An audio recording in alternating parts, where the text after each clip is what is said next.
Bismillahirrahmanirrahim. Assalamualaikum warahmatullahi wabarakatuh.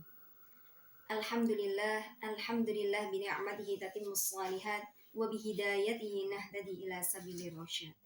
Assalatu wassalamu ala sayyidina wa maulana Muhammad wa ala alihi wa ashabihi ahlul jihad lillah wa fi sabilil haq. Amma ba'du. Fa inni usikum wa iyaya nafsi bidaqallah haqqa tuqatih wa la tamutunna illa wa antum muslimun faqad fazal muttaqun.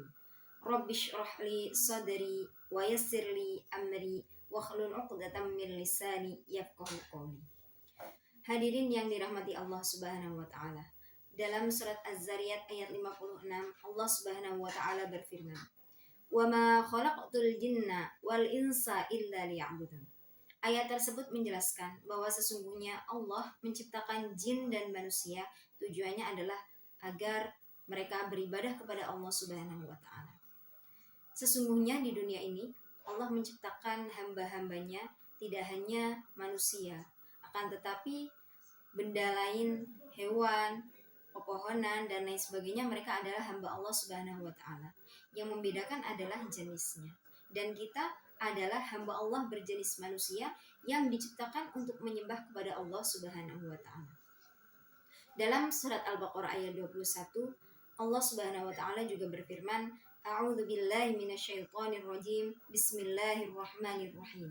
Ya ayyuhan nasu wa'budu rabbakumul ladzi khalaqakum wal ladzina min qablikum la'allakum tattaqun.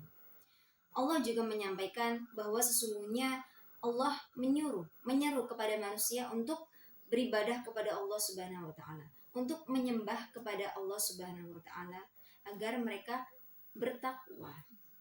Telah kita bahas pada pembahasan sebelumnya bahwa yang dimaksud dengan takwa adalah kita sebagai manusia selalu merasa diawasi oleh Allah Subhanahu wa taala. Allah menciptakan manusia tujuannya adalah yang pertama untuk beribadah kepada Allah Subhanahu wa taala. Dengan beribadah, maka manusia memiliki orientasi hidup bahwa dalam dunia ini yang merupakan sebuah permainan, Allah menciptakan permainan di dunia ini agar manusia bisa menjalankan aktivitasnya di dunia ini dengan tujuan-tujuan yang sudah dijelaskan dan disampaikan aturannya di dalam Al-Quran.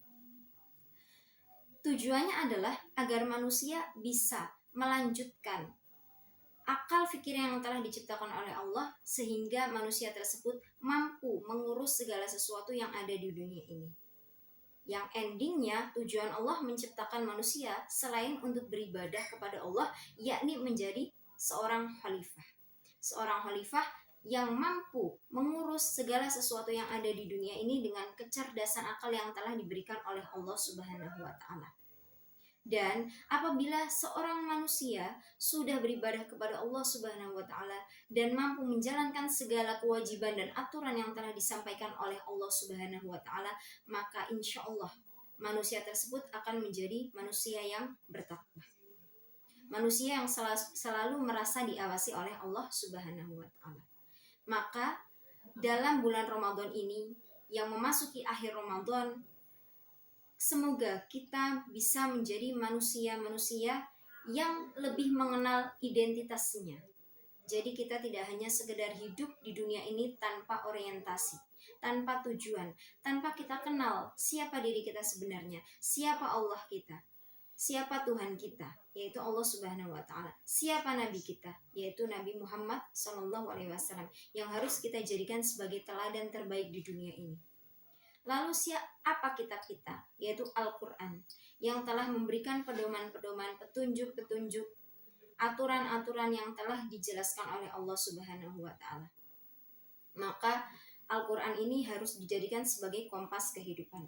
Maka apabila kita sudah mengenal identitas kita, insya Allah setelah kita menjalani segala rutinitas di bulan Ramadan ini, kita akan menjadi pribadi yang lebih baik. Maka tips agar setelah bulan Ramadan ini kita tetap menjadi manusia yang istiqomah, yang pertama adalah kita harus tetap menjaga sholat kita.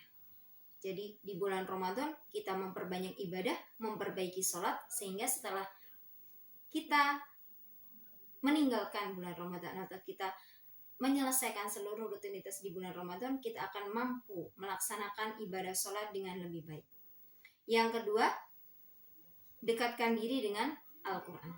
Yang ketiga, kita harus betul-betul bisa memilih teman yang lebih baik atau lingkungan yang lebih baik.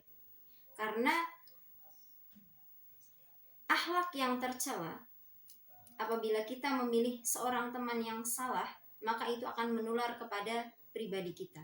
Su'ul khuluqi yu'adi. Sesungguhnya akhlak yang tercela itu menular. Maka di bulan Ramadan ini kita harus memperbaiki akhlak dalam diri kita, akhlak terhadap lingkungan, sehingga kita mampu memilih mana teman yang lebih baik yang dapat membawa kita menuju kepada Allah Subhanahu wa taala. Maka inilah tips agar kita lebih mengenal identitas kita, sehingga setelah kita menyelesaikan segala rutinitas di bulan Ramadan ini, kita bisa menjadi manusia pribadi yang lebih baik di hadapan Allah Subhanahu wa taala. Akhirul kalam, fattaqullaha mastata'tum billahi fi sabilil haq. Wassalamualaikum warahmatullahi wabarakatuh.